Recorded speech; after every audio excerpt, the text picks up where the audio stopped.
Hi! Thank you for taking the time to look at my work. My work that I'll be talking about today is my last final film project at Freestyle, a poetic experimental documentary that serves as a closing or goodbye to childhood and high school. It reflects on numerous high school seniors around the world as they talk about their childhood memories, coming of age challenges, and what they hope for the future. This is a project I did with a film partner, Kylie Ouden. The structure Kylie and I came up with was Part 1, Childhood, Part 2, Coming of Age, and Part 3, The Future. In each of these sections, we came up with specific questions on what we wanted the interviewees to think and talk about. Whether that was, when you were little, what did you want to be when you grew up? Or what's something you wish you did more of in your coming of age years? Or what will you leave behind? What will you take with you? We had around 40 to 50 interviewees reach out to say that they were interested in getting interviewed, and as soon as they came in, I replied asking for their availability and started making a schedule for back-to-back interview slots after school and on weekends.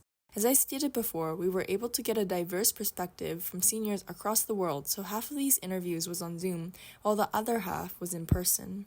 After the interviews, we listened back to all our interview audios and took notes on what we wanted to put in the film, in addition to what kind of B-roll footage and animation we needed playing over the soundbite, since we decided not to do talking head interviews to make our film more poetic and experimental. As we started doing this, we were able to start piecing together the different soundbites. We really liked doing many juxtapositions with people's experiences when we played it back to back, or demonstrating similarities when we overlapped their soundbites with similar thoughts.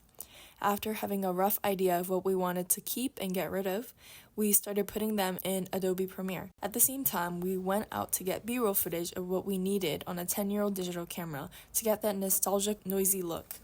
With certain memories or emotions we could not capture on the digital camera, we decided to create animation on Procreate.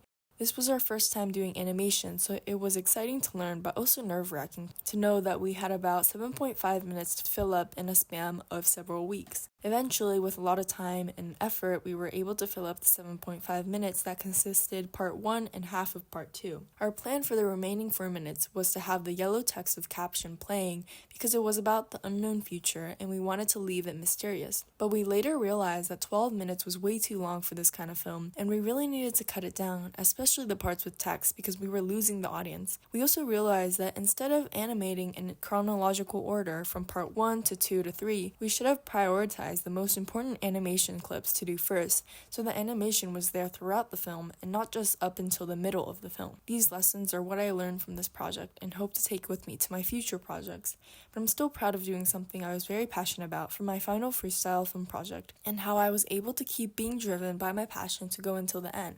I'm happy to have been able to show a variety of high school seniors and their experiences and how we're different, but we're also similar in a lot of ways.